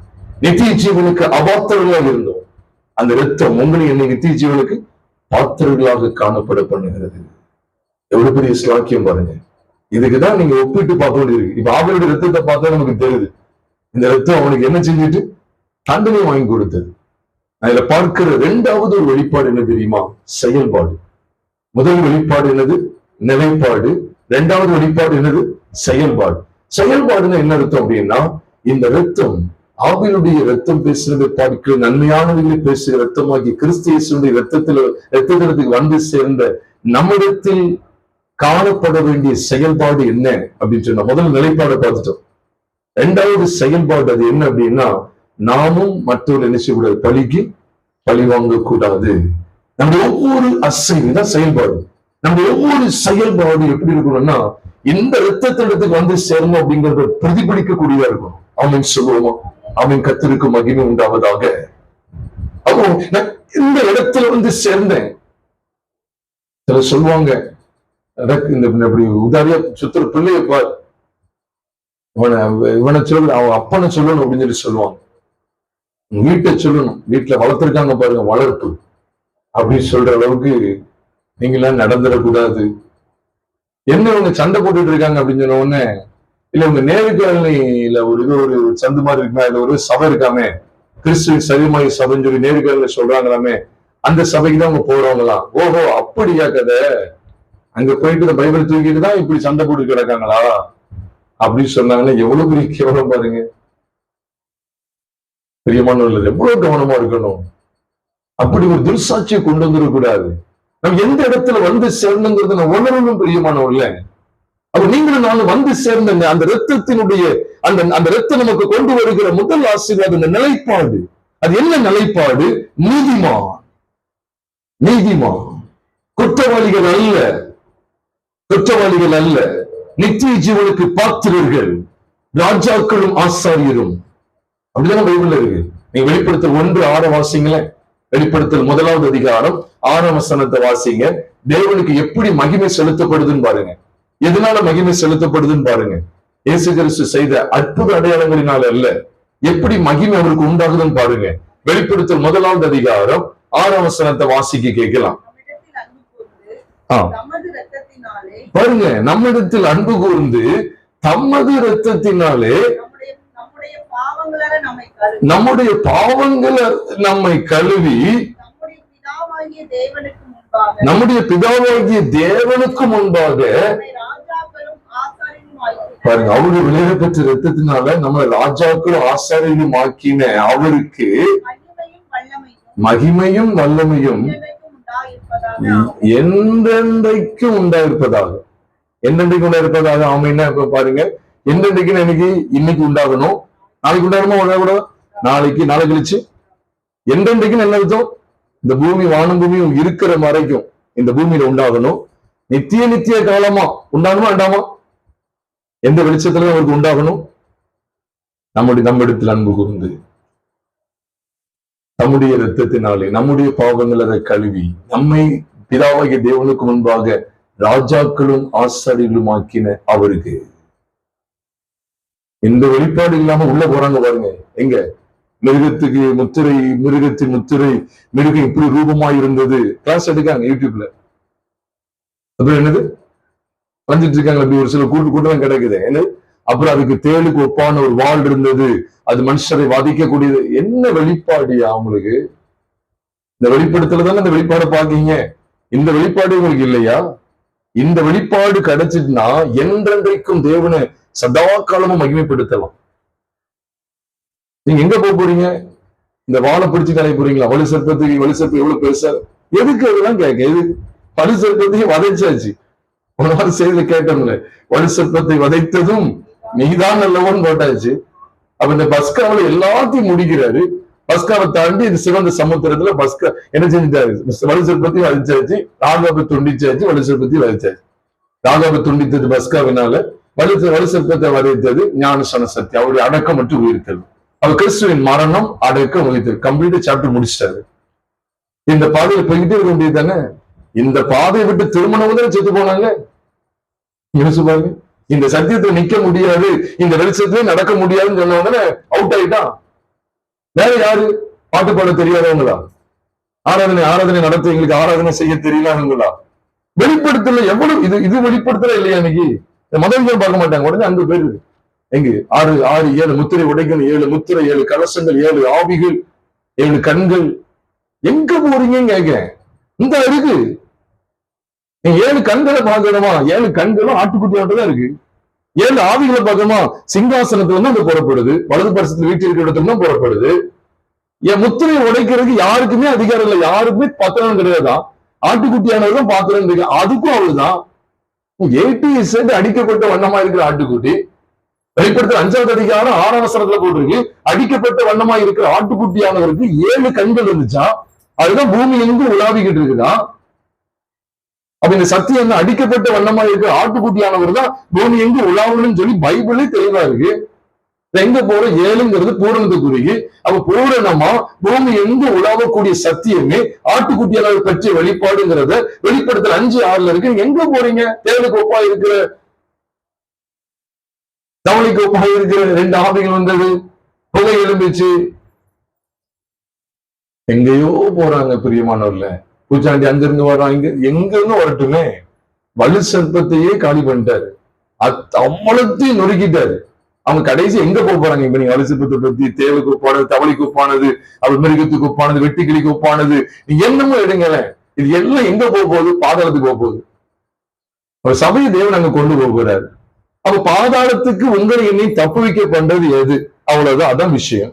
அது அவங்க எல்லாரையும் பத்தி பேசுங்க, வெட்டிக்கிளி அது இதுன்னு பேசுங்க. அவ்வளவு எங்க போக போகுது சொல்லுங்க?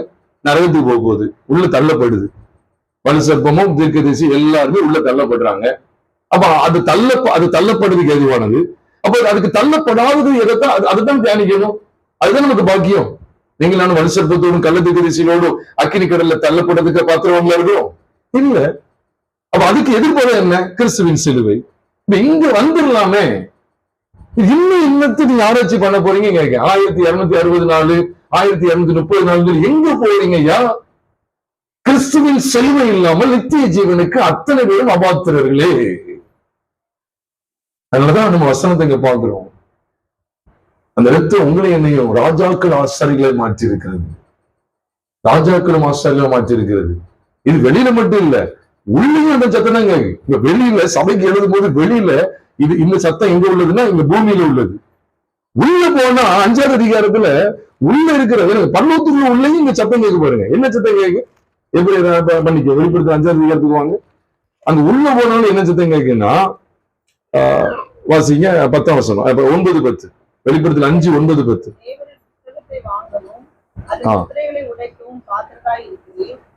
பின்பகுதியை பாருங்க. எங்களை தேவனுக்கென்று உம்முடைய இரத்தத்தினாலே மீட்டுக்கொண்டு எங்கள் தேவனுக்கு முன்பாக எங்களை ராஜாக்களும் ஆசாரியும் ஆக்கினீர், நாங்கள் பூமியிலே அரசரும் என்று புதிய பாட்டை பாடினாங்க. புதிய பாட்டு வந்துட்டே இருக்கணும் அப்படின்னா இந்த வெளிச்சத்துலதான் வரும். புதிய பாட்டு இதுலதான் இருக்கு பாருங்க. அப்ப வெளிப்படுத்தல் 6வது அதிகாரம் 9:10 ஒரு விதமான ரத்தம் பழிவாங்கன்னு பேசிட்டு இருக்கு. ஆனா இங்க ஒரு ரத்தம் பேசுது. இங்க 5:9 அங்க 6:9 இங்க 5:9 பாக்குறோம். எங்களை மீட்டுக்கொண்டு காப்பாற்றினி. இந்த பழிவாங்கறத பத்தி அடுத்த அதிகாரத்துல பேசுது பாருங்க. எவ்வளவு அழகா இருக்கு. நீங்க எல்லாம் கவனிச்சு பாருங்க. ஆட்டுக்குட்டியான ஒரு குறித்துதான் அவ்வளவு வெளிப்பாடு இருக்கு. ஆனா ஆட்டுக்குட்டிங்கிற அதை விட்டுட்டு வெட்டுக்கிளி, தேளு, பலுசற்பம் இப்படி போயிட்டாங்களேன்னு சொல்லிதான் ரொம்ப கவலையா இருக்கு. இன்னைக்கு ஒரு பெரிய ஒரு கிறிஸ்தவம் எதுன்னா, இது இயேசு கிறிஸ்துவ தியானிக்கிறத விட சாத்தான அதிகமா நினைச்சுறாங்க தியானிக்காங்கன்னு நினைக்கிறேன். பரிதாபம் பிரியமானவர்ல, ஜாக்கிரதையா இருப்போம். நமக்கு இந்த சத்தியத்தில், அதாவது நன்மையானவர்களை பேசுகிற ரத்தமாகி கிறிஸ்து இயேசுவின் ரத்தத்தை பற்றுகிற இந்த செய்தி விசுவாசத்துல நமக்கு 2 விதமான நிலைப்பாடு கொடுக்கிறோம். ஒண்ணு நிலைப்பாடு, இன்னொன்னு செயல்பாடு. 2 விதமான ஆசீர்வாதம் இருக்கு. ஒண்ணு நிலைப்பாடு, இன்னொன்னு செயல்பாடு. அப்ப ஒண்ணு நிலைப்பாடுங்கிறது, நான் எந்த இடத்துக்கு வந்து சேர்ந்தேன்? இந்த கிறிஸ்து இயேசுவின் ரத்தத்திற்கு வந்து சேர்ந்தேன். அது ஆவியுடைய ரத்தத்தை காட்டிலும் நன்மையானவர்களை பேசக்கூடிய ரத்தம். அப்ப இது என்ன நிலைப்பாடுங்கிறதா? எனக்கு குற்றம் தீர, நான் குற்றத்தை எல்லாத்தையும் அகற்றுகிறது. என் குற்றத்தை அவ்வளத்தை அகற்றுகிறது. தன்மைக்கு பாத்திரவனா இருந்த, மரணத்துக்கு பாத்திரவனா இருந்த என்ன யோசிச்சு பாருங்க. ஞாயிற்றுமன் திம்படி பார்த்தா காயினுக்கு என்ன தண்டனை தான் கொடுத்துருக்கணும்? மரண தண்டனை தான் கொடுக்கணும். ஏன்னா ஜீவனுக்கு ஜீவன் எடுத்தா ஜீவன் எடுக்கணும். அப்ப தேவன் என்ன செய்யற பார்த்தீங்களா? அந்த எந்த நிலைப்பாடு கொண்டு வர பார்த்தீங்களா? நீங்கள் நானும் மரணத்துக்கு நீங்களாக்கப்பட்டிருக்கிறோம் பிரியமானவர்களே. கர்த்தருடைய பரிசுத்த நாமம் மகிமைப்படுது. அதனாலதான் நம்ம யோவான் 5வது அதிகாரம் 24ஆம் வசனத்துல பார்க்கும்போது யோவான் 5:24 சொல்லுகிறது, என் வசனத்தை கேட்டு என்னை அனுப்பினவரை விசுவாசிக்கிறவனுக்கு நித்திய ஜீவன் உண்டு, அவன் ஆக்கினை தீர்ப்புக்கு உட்படாமல் மரணத்துக்கு நீங்கி ஜீவனுக்கு உட்பட்டு இருக்கிறான் என்று மெய்யாகவே உங்களுக்கு சொல்லுகிறேன். அவ அவருடைய வசனத்தை கேட்டு, கிறிஸ்து அப்படிப்பட்டவன் ஆக்கினை தீர்ப்புக்கு உட்பட மாட்டான், அப்படிப்பட்டவன் மரணத்துக்கு நீங்கள் ஆகிறான், அப்படிப்பட்டவன் ஜீவனுக்கு உட்படுகிறான் என்று மெய்யாகவே உங்களுக்கு சொல்லுகிறேன் சொல்லி யோவான் 5வது அதிகாரம் 24ஆம் வசனத்துல பார்க்கிறோம். பிரியமானவர்களே, உங்களுடைய என்னுடைய நிலைப்பாடை குறித்து அன்பு பேசுகிறார். 2வது முக்கியமானது என்ன தெரியுமா? செயல்பாடு. எபேசியர் நிருபத்தை நீங்க கவனிச்சீங்கன்னா, நான் சொல்ல நல்ல நோட் பண்ணிக்கங்க. எபேசியர்ல நீங்க கவனிச்சீங்கன்னா முதல் 3 அதிகாரங்களை நீங்க கவனிச்சு பாருங்க. முதல் 3 அதிகாரங்களை கவனிச்சு பார்த்தீங்கன்னா நமக்கும் தேவனுக்கும் இடையில இருக்கிற, அதாவது நமக்கு தேவனிடத்தில் எப்படிப்பட்ட ஒரு நிலைப்பாடு உண்டாயிருக்கு அப்படிங்கறத பத்தின சத்தியங்கள் தான் இருக்கும் முதல் 3 அதிகாரங்கள்ல. 1, 2, 3 நம்முடன் சுதந்திராக்கப்பட்டோம், நீதிமானாக்கப்பட்டோம், நம்ம புத்திர சுவிகாரம் கிடைத்தது, நம்ம உன்னதங்களை அந்த ஒரு ஆசீர்வாதத்தை பெறுவதற்கு ஆண்டு ஏற்படுத்தி அங்க உன்னதங்களை வைத்திருக்கிறார். அவரு கிறிஸ்துவோடு கூட எழுப்பி நம்ம உன்னதங்களை உட்கார வைத்திருக்கிறான்னு சொல்லி நிலைப்பாட்டை குறித்தே பேசுவார் எபேசியர்ல முதல் 3 அதிகாரங்கள்ல. நீங்க 4, 5, 6 பாருங்க, எப்படி நடக்கும் எப்படி நடக்க கூடாதுன்னு பேசுவார். பாத்துருக்கீங்களா? பாத்தீங்களா? எப்படி போய் சொல்லக்கூடாது, கெட்டவர்த்தோட வாயிலிருந்து பரவாயில்ல 4 அதிகாரத்தை கொண்டுருவார். பழைய மனுஷனை கலைந்து புதிய மனுஷனுடைய தாயை தெரிச்சிருக்கிறோம். அப்ப எப்படி நடக்கணும், பொய் பேசக்கூடாது, திருடக்கூடாது, எல்லாமே கொண்டு வர்றாரு. ஒரு மன்னிக்கணும்னு சொல்லி செயல்பாடு பத்தி பேசுறாரு. 5வது அதிகாரத்துல அர்த்தம் கொண்டு வர்றாரு. அந்தகார கிரிகள் எல்லாத்தையும் கடிந்து கொள்ளுங்கள், கணியற்ற அந்தகார கிரிகளுக்கு உட்படாதீங்க, நீ நினைச்சது நடக்கணும், ஆவின் கனி இதுல வெளிப்படும், நீ இப்படி நடங்க, தூங்குற மற்றவங்க தூங்குறதுக்குள்ள நீங்க தூங்காதீங்க, அப்படி சொல்லி சொல்லி சொல்லி சொல்லி எல்லாம் எது செயல்பாடு செயல்பாடு செயல்பாடு. 6வது அதிகாரத்துல பார்த்தா இன்னும் கூடுதலா போர் வீரனா இருந்து செயல்படுறத பத்தி பேசுறாங்க. சபை போருக்கு போர் ஆயுதங்களை தரித்துக் கொண்டு செயல்படுகிற காரியங்களை குறித்து பைபிள் சொல்லுது. அப்ப எபேசியர் மட்டும் இல்லைங்க, எல்லாமே தான். கொலோசியர்ல பார்க்க போறீங்களா? கொலோசியர் முதல் 2 அதிகாரம், முதல் 4 அதிகாரம், முதல் 2 அதிகாரங்கள் பாருங்க, நம்முடைய நிலைப்பாட்டை பத்தியே பேசுவார். கிறிஸ்துவுக்குள்ள நமக்கு என்ன இப்படிப்பட்ட ஒரு நிலைப்பாடு உண்டாயிருக்குங்கிறத பேசுறாரு. அடுத்த 2 அதிகாரம் 3, 4 பாருங்க, செயல்பாட்டை பத்தி பேசுவார். எதுக்காக உங்களோட பகிர்ந்து கொள்றேன்னா, கிறிஸ்து இயேசுடைய இரத்தத்தினிடத்தில் வந்து சேர்ந்த உங்களுக்கு எனக்கும் இந்த 2 விதமான வெளிச்சம் தேவை. நீங்க நிலைப்பாடுலயே நிறைய பேர் உட்கார்ந்துருக்காங்க.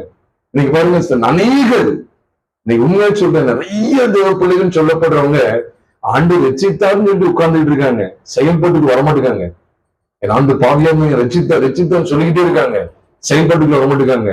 ஆனா உங்களை எங்க கொண்டு வர பாருங்க. அதனாலதான் நீங்க ஸ்தேவான் பாருங்க, இந்த இரத்தத்தினத்துக்கு வந்து சேர்ந்ததுனால ஸ்தேவான் எப்படி ரட்சிக்கப்பட்டிருப்பான்னு நினைக்கீங்க? நியாயப்பிரமாணத்தின் மூலமாவா, கிறிஸ்து ரத்தத்தை பெற்று விசுவாசமா? கிறிஸ்து ரத்தத்தை பெற்று விசுவாசம். இந்த ரத்தத்துக்கு வந்த உடனே கல் எறிகிறாங்க, ஆண்டவரே இவர்களை மன்னியும் சொல்றாரு. ஆண்டவரே இவர்கள் குற்றங்களை இவர்கள் மேல் சுமத்தாது. இப்ப கிரியை செஞ்சுட்டான். இந்த ரத்தம் அவனுக்கு ஒரு நிலைப்பாட்டை கொடுத்துட்டு, விசுவாசனால ஸ்தேவான் நீதிமான் தான், அதுக்கு மாற்று கருத்தே கிடையாது. தேவனுடைய பிள்ளையை மாறிவிட்டார், உண்மைதான். நிலைப்பாட்டுக்கு வந்தவரு இப்ப செயல்பாட்டுக்குள்ள போகும்போது கல் எறிவாங்க. நீ கல் எறிஞ்ச நான் மண்ணையாவது எறியணும் அப்படின்னு சொல்லி எரிஞ்சிடாதீங்க. கல் கட்டின்னு எரியல, நான் மண் கட்டியாவது அட்லீஸ்ட் எரியலன்னா நான் மனுஷனே கிடையாது அப்படின்னு சொல்லாதீங்க. நீங்க விட்டு பாருங்க. பழிவாங்குதல் எனக்குரியது, நான் நீ பதில் செய்வேன் என்று கர்த்தர் சொல்லுகிறார். எபிரேயரிலே வாசிக்கிற 12வது அதிகாரத்துல பிரியமானவர்கள, இது இந்த சக்தி உங்களுக்குள்ள வாழ்ந்த பிரியமானவர்கள, நிலைப்பாடை மட்டும் நம்ம யோசிக்கிறோம், செயல்பாடை யோசிக்க மாட்டோம். ரைமிங்க பேச நினைக்காதீங்க, இதுதான் உண்மையும் கூட, இதுதான் உண்மை. ரைமிங்க பேச நினைச்சிடாதீங்க. என்னைய வெளிப்பாடுன்னு சொல்லிங்க, சத்தியத்தினுடைய வெளிப்பாடு நமக்கு முதலாவது காண்பிப்பது எனது நிலைப்பாடு, 2வது காண்பிப்பது செயல்பாடு அப்படின்னு சொல்லி ரைமிங்க பேச நினைச்சிடாதீங்க. இதுதான் உண்மை, ரியாலிட்டி. நீங்க தாராளமா பாருங்களேன். எபேசியர் சபைக்கு நிருபம் போது முதல் 3 அதிகாரங்கள்ல கிறிஸ்துவுக்குள் நாம் யார் அப்படின்னு இருக்கு. அடுத்த 3 அதிகாரத்துல கிறிஸ்துவுக்குள் நாம் எப்படி செயல்படணும்னு போட்டிருக்கு. கிறிஸ்துவுக்குள் நாம் யார் அப்படின்னா, இட்ஸ் அவர் ஸ்டேட், நம்முடைய ஸ்தானம், நம்முடைய நிலைப்பாடு. நம்ம எதா இருக்கிறோம், அவருடைய பலியினால, அவருடைய ரத்தத்தினால, அவருடைய மாம்சம் நமக்காக அடிக்கப்பட்டதுனால நமக்கு எப்படிப்பட்ட ஸ்லாக்கியம் கிடைத்திருக்கு. ஸ்லாக்கியம். ஆனா அதோட நிருபம் முடியல. 3 அதிகாரமா இருக்கு. எபேசில 3 தான் இருக்குதா? 6 இருக்கு. 6 அறிவு கொண்ட மனுஷனுக்கு 6ஐயும் கொடுக்கிறாரு. பாருங்க, அடுத்த 3ல நிலைப்பாடை பத்தி நீங்க பார்க்க முடியாது. முழுக்க நீங்க பார்க்கலாம் செயல்பாடு. நம்ம இப்படிப்பட்ட நிலைப்பாடு பெற்றிருக்கிறோம். எப்படி செயல்படணும், எப்படி இயங்கணும் 4, 5, 6 கொலோசியர் அப்படிதான் இருக்கு. முதல் 2 அதிகாரங்கள்ல நிலைப்பாட்டை பத்தி பேசுற. கிறிஸ்துவின் சிலுவையினால உங்களுக்கு எனக்கு கிடைக்கிற அந்த நிலைப்பாடு என்ன? நீதிமான், ஒளியுள்ள பரிசுத்தத்தை பங்கடைகிற ஸ்லாக்கியத்தை பத்தியே பேசுறாரு. அடுத்த 2 அதிகாரம் பாத்தீங்கன்னா, 3 அதிகாரம் 4 அதிகாரத்துல பாத்தீங்கன்னா ரொம்ப மென்மையா இருக்கும். 2 அதிகாரம் வரைக்கும் பேசுவாரு. நம்ம எதுலாம் விடுதலை கொடுத்தான்னு சொல்லுவாரு. உலக வழிபாடுகளுக்கு நீங்கிட்டும், உலக வழிபாடுக்கு விடுதலைட்டும் எல்லாம் பேசுவாரு. 3 அதிகாரம் வந்தவொன்னு விபச்சாரம், தேசித்தனம், விக்கிர ஆராதனையான பொருளாசை, துரிச்சை ஆகியவைகளை உண்டு பண்ணுகிற உங்கள் சரீர அவயவங்களை என்ன செய்யுங்க, அழித்து போடுங்கன்னு பேச ஆரம்பிப்பார். அவர் பொய்யை கலந்து எல்லாம் வருது. லிஸ்ட் அப்படியே மழை வந்துகிட்டே இருக்கு. தேவனை எப்படி ஸ்தோத்திரிக்கணும் எல்லாம் வந்துகிட்டே இருக்கு. அப்ப தேவ பிள்ளைகளுக்கு அப்போ ஆவியானவர் எப்படிப்பட்ட வெளிச்சத்தை வெளிப்பாடு கொடுத்துருக்காரு பாருங்க. முதல்ல சபை அறிய வேண்டியது நிலைப்பாடு, 2வது அறிய வேண்டியது செயல்பாடு. செயலாற்றும் கிறிஸ்தவம் தேவை. நடந்துடாதீங்க. சும்மா நம்ம தியானிச்சுட்டு போறது இல்ல. நான் பாவியா இருந்த ஆண்டவரே, இந்த பாவத்திலிருந்து எனக்கு விடுதலை தந்தீங்க, இதெல்லாம் நிலைப்பாடு பிரியமானவர்ல. நான் பாவியா இருந்த என்ன நீதிமானை மாற்றின, அது நிலைப்பாடு. அடுத்து என்ன செய்யணுமா, ஒவ்வொரு ஸ்டெப்லையும் ஒவ்வொரு அடியிலையும் சிலுவை பற்றிய உபதேசத்தை நான் காண்பித்துக் கொண்டே ஜீவிக்கிறோம் பிரியமானவர்ல. அதுக்காக தான் இப்படிப்பட்ட நிருபங்கள் சபைக்கு கொடுக்கப்பட்டது. நிருபங்கள் சபைக்கு கொடுக்கப்பட்டது. கர்த்தருக்கு நான் மகிமை செலுத்துகிறேன். நீ கலாத்திய நிறுவனத்தானே அதான் தெசலோனிக்கே எடுக்க போறீங்களா, அவங்க அப்படி நிலைப்பாட்டை காமிச்சு கொடுத்து எப்படி வாழணுங்கிறத எடுத்து பேசுவாங்க. எங்க எப்படி போனாலும் இந்த நிலைப்பாட்டை காண்பித்துக் கொடுத்து அடுத்து செயல்பாட்டை காண்பித்துக் கொடுக்கிறா. அவன் செயல்பாடு என்ன? நீங்கள் நான் எந்த ரத்தத்தில் எடுத்து கொண்டு சேரணும், நம்முடைய பேச்சு எதற்கு இதை வெளிப்படுத்தணும். ஆவியுடைய ரத்தம் பேசுறத பார்க்க நன்மையானதை பேசுகிற ரத்தத்தில் எடுத்து தான் வந்து சேரணுங்கிறத நம்முடைய செயல்பாடும் நிலைப்பாடும் பேசணும். இந்த செயல்பாட்டுல பேசணும். நம்முடைய செயல்பாடு எப்படி தெரியுமா? உண்மையிலே எப்படி தெரியுதா? ஆவியுடைய ரத்தத்துல தான் வந்து சேர்ந்த மாதிரி இருக்கு செயல்பாடை பார்த்தா. ஏன்னா கெட்ட வார்த்தை அவன் எனக்கு தீமை செஞ்சான், காயில் எனக்கு தீமை செஞ்சான், அவனுக்கு நானும் தீமை செய்யணும், என் ரத்தம் தீமையை கொண்டு வந்தது. அவன் பார்த்தா எப்படி இருக்குன்னா, நம்ம இந்த இடத்துக்குள்ளே வரமாட்டுக்கோமே, எபிரேயர் 12:24 வரமாட்டுக்கோமே. ஆவியினுடைய ரத்தம் பேசினதை பார்க்கிலும் நன்மையானவைகளை பேசுகிற ரத்தமாகிய தெளிக்கப்படும் ரத்தத்தினிடத்திற்கும் வந்து சேர்ந்துகின்றது. அந்த டெஸ்டினேஷனுக்குள்ளேயே நம்ம வரமாட்டுக்கு இருக்க மாட்டுக்கோமே. செயல்பாடை பார்த்தா அப்ப எப்படி இருக்கு தெரியுமா? அதாவது நிலைப்பாடை பார்த்தா கிறிஸ்துவின் ரத்தத்தினத்துக்கு வந்து சேர்ந்த மாதிரி இருக்கு. செயல்பாடை பார்த்தா ஆவியுடைய ரத்தத்தினோட தான் வந்து சேர்ந்த மாதிரி இருக்கு. அவனை அடிக்கணும், அவனை அடிங்க, ரத்தம் கூப்பிடுது.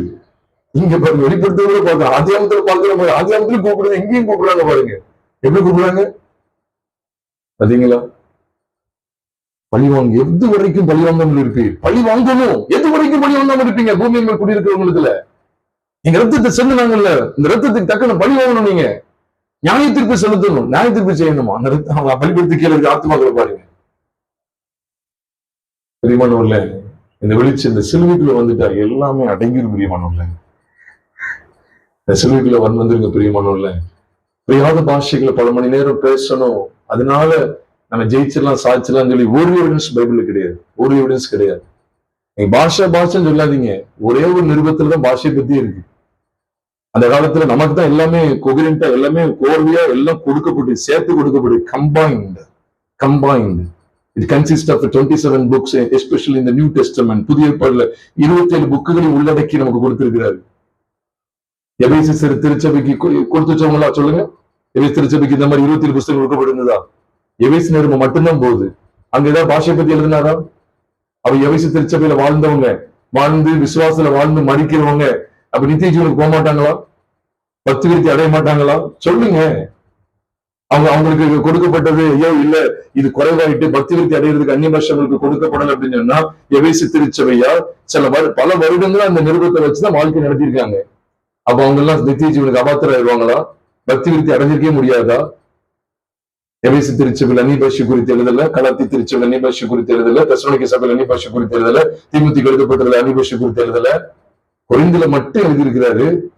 அது அன்னைக்கு பல பாஷைக்காரங்க அன்னைக்கு கூடி வந்தாங்க. 16 நாட்டு மொழி பேசுறவங்க அன்னைக்கு கூடி வந்ததுனால ஆகுன்னு எல்லாரும் கத்துனாங்க, யாருக்கும் வழங்காது. இப்ப அப்படி வச்சு கொடுங்க, நம்மளும் ஒரு 16 பேர் சேர்ந்து 16 மொழியில ஆண்டு நோக்கி கூட்டு பார்ப்போம். 16 பேர் 16 விதமா ஜெபக்கூர் கொடுங்க, யாருக்குதான் எது புரியுதுன்னு பார்ப்போம். அதுக்குதான் சொல்றாங்க, அங்க அர்த்தம் சொல்றவங்க இருக்கணும். அர்த்தம் சொல்ற ஒருத்தர் என்ன செய்யணும், அதை சொல்லணும். இல்லைன்னா அவனும் தனக்கும் தேவனுக்கும் தெரிய என்ன செய்யட்டும், நீ பேசிக்க, உனக்கும் தேவனுக்கும் தெரிய பேசிக்க, சத்தம் போடக்கூடாது. தேவனுக்கு நீங்க பேசிக்கங்க, சத்தம் போட்டு பேசிட்டு கூடாது. பேசினா புரியாதவங்க வந்தாங்கன்னா கல்லாதவங்க இப்படி ஒரு மாதிரி பேசுறாங்க, ஒண்ணுமே புரிய மாட்டேங்குன்னு சொல்லுவாங்க.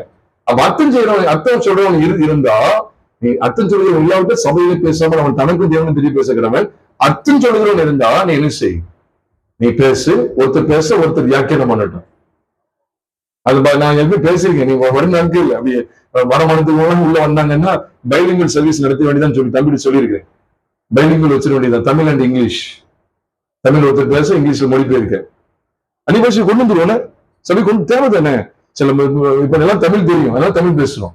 இப்ப ஆங்கிலம் மட்டும்தான் தெரிஞ்சவங்க வந்தாங்கன்னா அடுத்து ஆரம்பிச்ச வேண்டியது, அந்நிய பாஷை ஆரம்பிச்ச வேண்டியதுன்னு அந்நிய பாஷைக்கு வேலை வந்துடும். அந்நிய பாஷைகள் ஆனாலும் ஓய்ந்து போகும். நம்முடைய தீர்க்க தரிசனங்கள் என்ன செய்யுமோ ஒழிந்து போகும். அந்நிய பாஷைகள் ஆனாலும் ஓய்ந்து போகும். நாம் தீர்க்கதரிசனம், நம்முடைய அறிவு குறைவு உள்ளது, நம்முடைய தீர்க்கதரிசனம் சொல்லுகிறதும் குறைவு உள்ளது. நிறைவானது வரும்போது குறைவானது ஒழிந்து போகும். வேதம் எவ்வளவு அழகா சொல்லுது பாருங்க. அது என்ன ஓய்ந்து போன்னு இருக்கு? ஆமா, இப்போ இந்த ஓய்ந்துதான் இருக்கு. யாரும் அது பேசல. இப்போ இடையில கொஞ்சம் பேசணும், தமிழ்ல பேசிடுறோம். அப்பப்போ பேசாலும் தமிழ்ல சொல்லி கொடுத்துருக்கோம். நாங்க ஜெர்மனி நாட்டத்தில் வருவாங்க, ஜெர்மனி மொழி பேசக்கூடிய அந்த கிருபையை தேவன் தருவார். மற்றவங்க நம்ம எல்லாருக்கும் புரியணும்ல. தேவன் நிச்சயமா செய்வார். இந்த அந்நிய பாஷையை கட்டாயமா ஆண்டு நிச்சயவார். அந்த அந்நிய பாஷையும் சரி, பற்பல பாஷைகளும் சரி. ஒரு சிலருக்கு ஒரு குழப்பம் இருந்தா கூட அந்நிய பாஷைகளா பற்பல பாஷைகளா கேட்டா, நீ வரும் நாட்கள் அந்த வேத தியான கூடிகள் நீங்க பார்த்துதான் போறீங்க. அந்நிய பாஷை, பற்பல பாஷைகள் என்ன, இதோடைய வியாக்கியானம் என்ன, பரிசுத்தாவியானவரை பெற்றுக்கொள்ற அனுபவம் எப்படிதான் இருக்குங்கிறத எல்லாமே வேத வசனத்தின் அடிப்படையில் தியானிக்க போகிறோம். ஒரு இந்த வீடியோ கூட நீங்க பாத்துக்கிட்டு இருந்தீங்கன்னா நீங்க கூட நீங்க ஞாபகம் வச்சுக்கோங்க. வருகிற, அதாவது ஒவ்வொரு மாதமும் 2வது புதன்கிழமை வேத தியான கூடி வர இருக்கிறோம். நிச்சயமாவே தேவர் இந்த கூட்டத்துல நம்மோடு கூட ஆண்டு பேசுவாராக. அந்த வருகிற வாரத்தில் நம்ம பேச இருக்கிறோம். கர்த்தருடைய பரிசுத்த நாமம் மகிமைப்படுவதாக. இன்னைக்கு கேட்கிற இந்த தேவ வசனத்தின்படி ஆண்டவரே நிலைப்பாடு செயல்பாடுல நாங்க பார்க்கிறோமே. ஆண்டவரே செயலாற்றின் கிறிஸ்தவத்தை பாருங்க. ஆதி அப்போஸ்தலர்கள் இந்த இரத்த தடத்துக்கு வந்து சேர்ந்த உடனே என்ன செய்றாங்க தெரியுமா? தங்களை அடிக்காங்க. அடுத்து போய் சாதாரண போய் திருப்பி அடிக்காம சாதாரண போய் அவங்க காரியங்களை பார்க்காங்க ஒழிய, அவங்க இந்த இரத்த கொலையை வாங்குறதுக்கு இவங்களுக்கு மேலான அதிகாரத்திட்ட யாராவது தேடினாங்களா?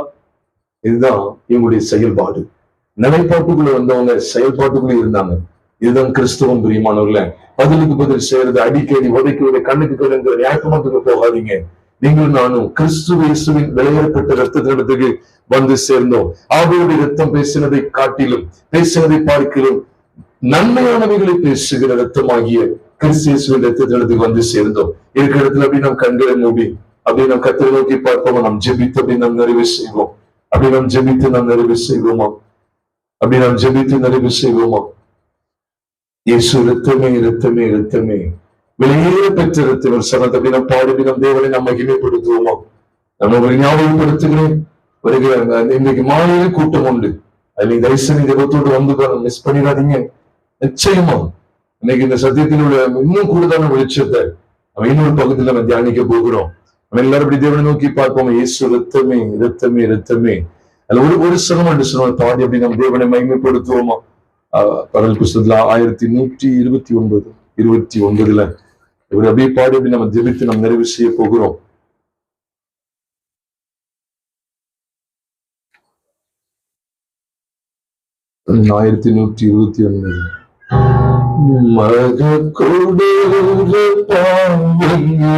கழுவிடும் நம் இயேசுவின் ரத்தமே,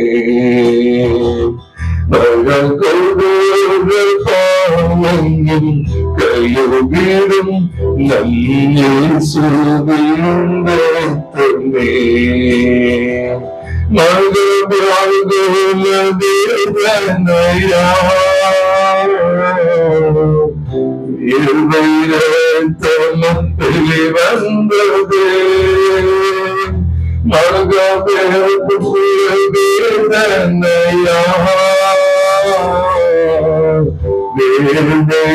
ரத்தமே, வந்தது வந்தது.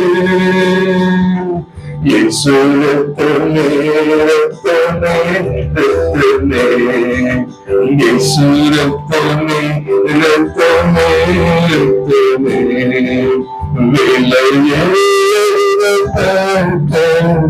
ரத்தமே குற்றமே பரிசுத்த ரத்தமே, இயேசு ரத்தமே ரத்தமே ரத்தமே. சுத்தமுள்ள எங்கள் பரலோக தேவனே, அவருடைய ரத்தம் என்ன, அந்த சத்தத்தினுடைய விளைவு எப்படிப்பட்டதா இருந்தது என்பதையும், கிறிஸ்துவின் ரத்தத்தின் மேன்மை என்ன, அந்த விளைவு எப்படிப்பட்ட காரியங்களை என்னுடைய வாழ்க்கையில கொண்டு வருகிறது என்பதையும், நிலைப்பாடு செயல்பாடு என்கிற அந்த 2 கோணங்களில் நாங்கள் கற்றுக்கொள்ள ஆண்டுகளுக்கு உதவி செய்கிறேன். மகஸ்தோத்திரம் ஆண்டவரே. உண்மையுடைய அவருடைய ரத்தம் கண்ணுக்கு கண் பல்லுக்கு பல் என்று சொல்லப்படுகிற விதத்திலே நியாயப்பிரமாணத்தை சார்ந்தே இருந்தது என்பதை நாங்கள் வேதத்தின் அடிப்படையில் கற்றுக்கொண்டோம். பரிசுத்த தேவனே, ரத்தம் அப்படி அல்லப்பா. எவ்வளவு அழகா இருக்கு. நாங்க ஏதோ ஆவியோட ரத்தத்திற்கு வந்து சேர்ந்துட்டு யாரும் நினைச்சிடக்கூடாதுங்கிறதுக்காக அந்த ரத்தம் பேசினது பார்க்க நன்மையானவர்களை பேசுகிற ஒரு ரத்தம் இருக்கிறது. அது கர்த்தராகிய இயேசு கிறிஸ்துவின் விலையேற பெற்ற ரத்தம் என்பதை எங்களுக்கு அடையாளம் காண்பித்து கொடுத்ததோடு மட்டுமல்லாமல் அதற்குள்ளாக எங்களுக்கு இருக்கக்கூடிய நிலைப்பாடு என்ன, அதற்குள்ளாக இருக்கக்கூடிய செயல்பாடு என்ன என்பதையும் எங்களுக்கு வெட்ட வெளிச்சமாய் காண்பித்துக் கொடுக்கிற சத்திய வார்த்தைகளுக்காய் ஸ்தோத்திரம். ஆதிக்கால அப்போஸ்தலர்கள், ஆதிக்கால திருச்சபையினுடைய நிலைப்பாடு மற்றும் செயல்பாடு உள்ள வாழ்க்கைக்காக ஸ்தோத்திரம். ஆண்டவரே, நாங்கள் நன்றி செலுத்துகிறோம் அப்பா. இப்படிப்பட்ட சத்தியங்களுக்குள்ள நாங்கள் நிலைத்திருக்க கர்த்தர் எங்களுக்கு உதவி செய்யுங்க. இந்த ஒரே பலியாகிய கர்த்தராகிய இயேசு கிறிஸ்துவின் விலையேற பெற்ற ரத்தத்துக்குள்ளாக நாங்கள் ஒவ்வொருவரும் வந்து சேர்ந்திருக்கிறோம். இந்த ரத்தத்தின் இடத்திற்கு தான் வந்து சேர்ந்தோம். பதிலுக்கு பதில் செய்யக்கூடிய ஆவியினுடைய ரத்தத்தின் இடத்திற்கு அல்ல. கண்ணுக்கு கண் பல்லுக்கு பல் என்று சொல்லப்படுகிற நியாய பிரமாணத்தின் முறைமையின்படியான பலியினுடைய ரத்தத்தின் இடத்தில் அல்ல. அறிந்து பேசக்கூடிய பதிலுக்கு பதில் என்று சொல்லி பழி வாங்க கூடிய அந்த காரியம் அல்ல. அந்த ஒரு மன்னிக்கிற தினைக்கும் நன்மை செய்யக்கூடிய அந்த ரத்தத்தினிடத்துக்கு நாங்கள் வந்து சேர்ந்தோம். அவ்வளவு ரத்தத்தை சிந்தி சிலுவையில் தொங்கும்போது இவர்களை குறித்து பழித்து பேசாமல், பழி வாங்க முடியும் ரத்தம் பேசாமல், ரத்தம் சிந்தினவாறு அந்த ரத்தத்திலிருந்து மனுஷர்கள் ரத்தம் இருந்தால்தான் சத்தம் வரும். ரத்தம் நின்று போய்விட்டது என்றால் சத்தமும் நின்று போய்விடும். உங்களுடைய ரத்தத்தினுடைய சத்தத்தை நாங்கள் கல்வாரியில் பார்க்கிறோம். பிதாவே இவர்களுக்கு மன்னியும், தாங்கள் செய்கிறது என்னதென்று அறியாது இருக்கிறார்கள். இப்படிப்பட்ட மென்மையான ரத்தத்திடத்தில் வந்து சேர்ந்தவங்க இந்த வெளிச்சத்துக்காக ஸ்தோத்திரம்பா. தொடர்ந்து நாங்கள் யாவரும் இந்த சத்தியத்துக்குள்ளே நிலைத்திருக்க கிருபை தாரும். நாங்கள் எபேசியர் மற்றும் கொலோசியர் மற்ற பல நிறுவனங்களில் பார்க்கிறது போல முதலாவது சபைக்கு கிறிஸ்து இயேசுவின் ரத்தத்தின் மூலமாய், கிறிஸ்து இயேசுவின் பலியின் மூலமாய், சிலுவை பற்றிய உபதேசத்தின் மூலமாய் காணப்பட வேண்டிய நிலைப்பாட்டை குறித்து பேசி, இந்த நிலைப்பாட்டை தொடர்ந்து செயல்பட வேண்டிய செயல்பாடுகளை குறித்து நீ பேசுகிறத நிருப வாக்கியங்களையும் நாங்கள் கவனிக்கிறோம். தேவரே, எதை வெறுமனையை அறிந்து விடக்கூடாது. அப்படி என்றால் சபைக்கு பூரணமான சக்தி வெளிப்படுத்தப்படவில்லை என்ற அர்த்தம். நாங்கள் வெறுமனையை நிலைப்பாட்டில் மட்டும் இருந்து உற்சாகம் அடைந்து ஆண்டவரை நிச்சயித்தார், நீதிமானாய் மாற்றினார் என்று சொல்லிவிட்டு நாம் இருப்பதையானால் சபைக்கு பூரணமான சத்தியம் நிருபத்தின் வழியை கொடுக்கப்படவில்லை என்ற அர்த்தமாகும். நிலைப்பாட்டை தொடர்ந்து செயல்பாடு வருகிறது. கற்பித்துக் கொடுத்ததற்காக ஸ்தோத்திரம். நாங்கள் தொடர்ந்து ஸ்தேவானை போல, யாக்கோபை போல, பேதுருவை போல, ஆதி அப்போஸ்தலரை போல, ஆதி திருச்சபையை போல எல்லாவற்றிலும் கடந்து வர எடுத்து நிற்காமல் எல்லாவற்றிலும் எங்களை தாழ்த்தி, எல்லாவற்றிலும் தாழ்த்தி நன்மையானவர்களை பேசுகிற ரத்தத்தின் வாயிலாக அதன் மூலமாய் செயல்படக்கூடியவர்களாய் காணப்பட எங்களுக்கு உதவி செய்யுங்க. எல்லா விதமான தீய நோக்கத்தையும் கர்த்தர் நீக்கி போடுங்க. எல்லா விதமான இந்த பழி வாங்கணுங்கிற எண்ணங்கள் எல்லாம் இயேசு கிறிஸ்துவின் நாமத்தினாலே அகற்றப்படுவதாக ஜெபிக்கிறோம். இந்த சத்தியத்தை கொண்டு நீ அகற்றுவதற்காக ஸ்தோத்திரம். எங்கள் கர்த்தராகிய இயேசு கிறிஸ்துவின் இந்த நாள்ல மாலை வேளை நடக்கிற சத்திய போதனை உயிர்ப்பிச்சு கூட்டத்தை எங்களுக்கு ஆசீர்வதித்தார். அநேகர் அழைத்துக் கொள்வாங்க. நான் தொடர்ந்து சத்தியத்தை கேட்டு உமக்குள்ளாக பலப்பட கர்த்தருக்கு உதவி செய்ய எங்கள் கர்த்தராகிய இயேசு கிறிஸ்துவின் நாமத்தில் ஜெபிக்கிறோம் நல்ல பிதாவே, ஆமென். நம்முடைய கர்த்தராகிய இயேசு கிறிஸ்துவின் கிருபையும் பிதாவாகிய தேவனுடைய அன்பும் பரிசுத்த ஆவியுடைய ஐக்கியமும் நம் அனைவரோடு கூட எப்போதைக்கும் இருப்பதாக. ஆமென். என் ஆத்துமாவே கர்த்தரை ஸ்தோத்திரி, என் முழுமையுடைய பரிசுத்த நாமத்தை ஸ்தோத்திரி. என் ஆத்துமாவே கர்த்தரை ஸ்தோத்திரி, அவர் செய்த சகல உபகாரங்களையும் மறவாதே.